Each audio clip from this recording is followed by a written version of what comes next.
સુરતના પાંડેસરામાં આવેલી ઉદ્યોગ ભારતી વિદ્યાલય જેની સામે મનમાનીનો આરોપ લાગ્યો છે। ફી બાકી હોવાથી 10 વિદ્યાર્થીઓની હોલ ટિકિટ અટકાવી હોવાનો આરોપ છે।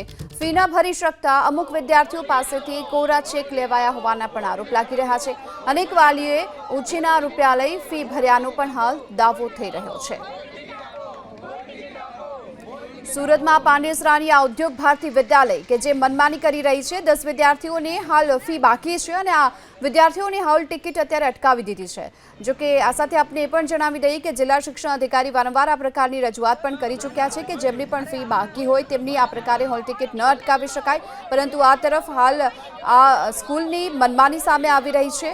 કેટલાક વિદ્યાર્થીઓ છે તેઓ ફી નથી ભરી શક્યા તો તેમની પાસેથી કોરા ચેક પણ લઈ લેવામાં આવ્યા। વધુ વિગતો મેળવીએ સંવાદદાતા ધનરાજ બાગલે આપણી સાથે જોડાઈ ચૂક્યા છે।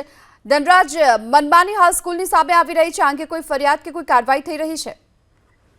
જી બિલકુલ, સુરતના પાંડેસરા ભારતી વિદ્યાલયની ઘટના છે। આ બાબતને લઈને વિદ્યાર્થી દ્વારા ફરિયાદ કરવામાં આવી છે કે શાળામાં જે સ્કૂલ ફી બાકી છે તેવા ધોરણ 10ના વિદ્યાર્થીઓની હોલ ટિકિટ છે એ અટકાવી દેવામાં આવી છે।